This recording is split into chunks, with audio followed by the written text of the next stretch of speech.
दोस्तों, अगर आप सिर्फ इसलिए पॉलिटेक्निक में एडमिशन लेने की सोच रहे हैं क्योंकि किसी ने आपसे कह दिया है कि 3 साल का डिप्लोमा करते ही सरकारी नौकरी मिल जाएगी, बड़ी कंपनी में प्लेसमेंट हो जाएगा और शुरुआत से ही 40,000 से 50,000 की सैलरी मिलने लगेगी, तो एडमिशन लेने से पहले इस वीडियो को आखिर तक जरूर देखिए।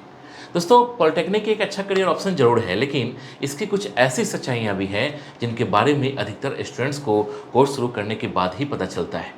सही ब्रांच का सिलेक्शन, अच्छी कॉलेज की पहचान, प्रैक्टिकल स्किल्स, प्लेसमेंट की रियलिटी और आगे की पढ़ाई के ऑप्शंस समझे बिना लिया गया फैसला आपको 3 साल बाद परेशानी में डाल सकता है।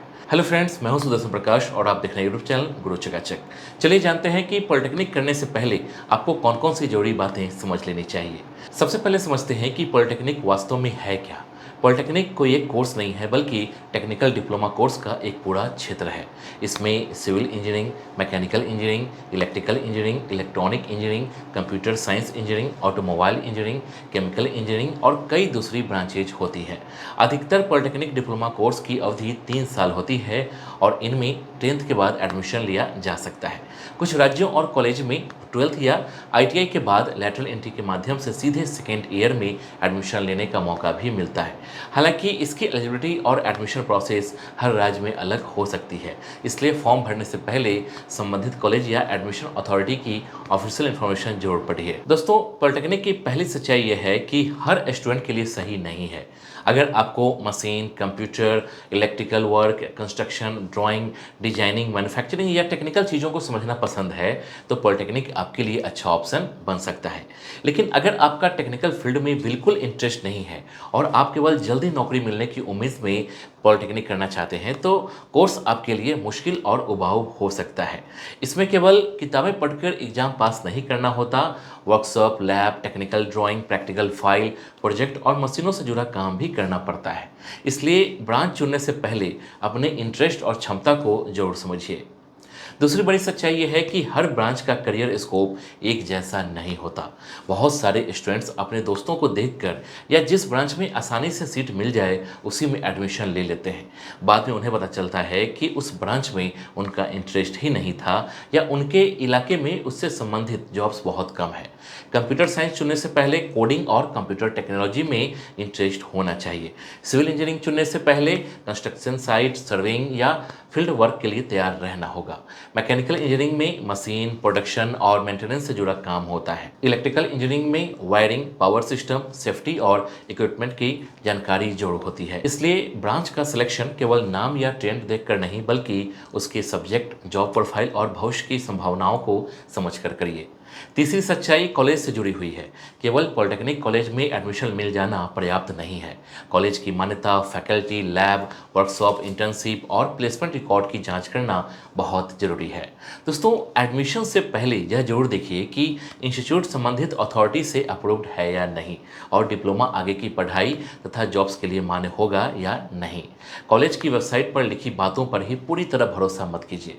वहाँ पढ़ रहे पुराने स्टूडेंट से बात कीजिए, कैंपस जाकर लैब और वर्कशॉप देखिए और यह पता कीजिए कि पिछले 2 से 3 वर्षों में किन कंपनीज ने प्लेसमेंट दिया है। अगर कॉलेज केवल बड़ा पैकेज दिखा रहा है तो यह भी पूछिए कि उस पैकेज पर कितने स्टूडेंट का सिलेक्शन हुआ था। चौथी सच्चाई यह है कि पॉलिटेक्निक में केवल अच्छे मार्क्स लाना नौकरी की गारंटी नहीं है। दोस्तों, कंपनी ऐसे कैंडिडेट को प्राथमिकता देती है जिन्हें अपने काम की प्रैक्टिकल नॉलेज हो। मान लीजिए आपने इलेक्ट्रिकल इंजीनियरिंग से डिप्लोमा किया है, लेकिन आपको basic wiring, motor, circuit, safety rules और मेजरिंग इंस्ट्रूमेंट्स की जानकारी नहीं है, तो केवल मार्कशीट के आधार पर अच्छी नौकरी नहीं मिलेगी। इसी तरह मैकेनिकल स्टूडेंट्स को machine tools, AutoCAD, production process और मेंटेनेंस की समझ होनी चाहिए। सिविल स्टूडेंट को सर्वेइंग, एस्टिमेशन, ऑटो कैड और साइट वर्क सीखनी चाहिए। कंप्यूटर साइंस स्टूडेंट को प्रोग्रामिंग, डेटाबेस, नेटवर्किंग और प्रोजेक्ट डेवलपमेंट पर काम करना चाहिए। इसलिए हर सेमेस्टर में केवल एग्जाम पास करने की जगह कम से कम एक उपयोगी स्किल जरूर सीखिए। पांचवी सच्चाई प्लेसमेंट और सैलरी को लेकर है। कई स्टूडेंट सोचते हैं कि पॉलिटेक्निक पूरा होते ही उन्हें शुरुआत से बहुत बड़ी सैलरी मिलेगी। वास्तविकता यह है कि प्राइवेट सेक्टर में नई डिप्लोमा होल्डर्स को कई जगह trainee, apprentice, technician, junior engineer, supervisor या मशीन ऑपरेटर के रूप में शुरुआत करनी पड़ती है। शुरुआती सैलरी कंपनी, ब्रांच, स्किल और शहर और कॉलेज के अनुसार अलग अलग होती है।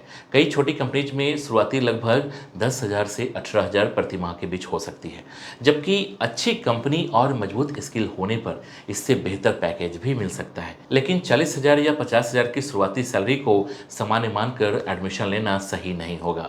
एक्सपीरियंस और स्किल बढ़ने के साथ सैलरी बढ़ सकती है, लेकिन इसके लिए लगातार सीखना और बेहतर अवसरों के लिए प्रयास करना पड़ता है। छठी सच्चाई सरकारी नौकरी से संबंधित है। पॉलिटेक्निक करने के बाद junior engineer, technician, technical assistant, draughtsman, supervisor और अन्य टेक्निकल पोस्ट के लिए अवसर मिल सकते हैं। Railway, SSC, state government departments, electricity board, public sector companies और अलग अलग टेक्निकल डिपार्टमेंट समय समय पर डिप्लोमा होल्डर्स के लिए वैकेंसीज निकालते हैं। लेकिन डिप्लोमा पूरा करते ही सरकारी नौकरी अपने आप नहीं मिलती। इसके लिए नोटिफिकेशन की एलिजिबिलिटी पूरी करनी होती है, कॉम्पिटिटिव एग्जाम देना होता है और कई बार डॉक्यूमेंट वेरिफिकेशन तथा मेडिकल टेस्ट जैसी प्रक्रियाओं से गुजरना पड़ता है। कंपटीशन भी काफ़ी अधिक होती है, इसलिए अगर आपका टारगेट सरकारी नौकरी है तो डिप्लोमा के साथ ही रीजनिंग, मैथ्स, जनरल अवेयरनेस और टेक्निकल सब्जेक्ट की तैयारी शुरू कर दीजिए। दोस्तों, सातवीं जरूरी बात अप्रेंटिसशिप की है। पॉलिटेक्निक के बाद अप्रेंटिसशिप नए स्टूडेंट्स के लिए इंडस्ट्री को समझने का एक अच्छा माध्यम हो सकती है। इससे आपको कंपनी के अंदर काम करने, मशीनों को समझने, सेफ्टी रूल्स सीखने और प्रोफेशनल एनवायरनमेंट का एक्सपीरियंस मिलता है। अप्रेंटिसशिप के दौरान स्टाइपेंड भी मिल सकता है, लेकिन इसे परमानेंट जॉब ना समझिए। ट्रेनिंग पूरा होने के बाद कंपनी आपको नौकरी दे भी सकती है और नहीं भी। अप्रेंटिसशिप का सबसे बड़ा लाभ एक्सपीरियंस और प्रैक्टिकल एक्सपोजर है, इसलिए केवल स्टाइपेंड देखकर अप्रेंटिसशिप न चुनिए। यह देखिए कि वहाँ आपको वास्तविक टेक्निकल वर्क सीखने का मौका मिलेगा या केवल सामान्य काम कराया जाएगा।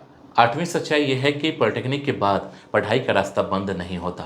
डिप्लोमा पूरा करने के बाद बहुत से स्टूडेंट बीटेक या बीई में लैटरल एंट्री के माध्यम से सीधे सेकेंड ईयर में एडमिशन लेते हैं। इससे वे इंजीनियरिंग डिग्री पूरी कर सकते हैं और आगे के करियर ऑप्शंस बढ़ा सकते हैं। हालांकि लैटरल एंट्री के नियम यूनिवर्सिटी और राज्य के अनुसार अलग हो सकता है। कुछ स्टूडेंट नौकरी के साथ ग्रेजुएशन करते हैं, जबकि कुछ पूरी तरह हायर एजुकेशन पर ध्यान देते हैं। अगर आपका लक्ष्य इंजीनियर बनना है, बड़ी टेक्निकल पोस्ट के लिए अप्लाई करना है या भविष्य में मैनेजमेंट और रिसर्च की तरफ जाना है, तो डिप्लोमा के बाद डिग्री करने की प्लानिंग पहले से कर सकते हैं। नौवीं बात फीस और दूसरे खर्चों की। दोस्तों, गवर्नमेंट पॉलिटेक्निक कॉलेज की फ़ी आमतौर पर प्राइवेट कॉलेज के मुकाबले कम होती है, लेकिन वहाँ एडमिशन के लिए एंट्रेंस एग्जाम या मेरिट में अच्छा प्रदर्शन करना पड़ सकता है। प्राइवेट कॉलेज में एडमिशन आसानी से मिल सकता है, लेकिन tuition fee, hostel, transport, uniform, books, exam fee, tools और प्रोजेक्ट का खर्च बढ़ सकता है। एडमिशन लेने से पहले पूरे 3 साल का अनुमानित खर्च निकाल कर लिख लीजिए। स्कॉलरशिप उपलब्ध हो तो उसकी एलिजिबिलिटी और आवेदन की प्रक्रिया समझिए। केवल फर्स्ट ईयर की फीस देखकर फैसला मत कीजिए, क्योंकि बाद में बढ़ते खर्च के कारण कोर्स बीच में छोड़ना नुकसानदायक हो सकता है। 10वीं सच्चाई इंग्लिश और कम्युनिकेशन स्किल से जुड़ी है।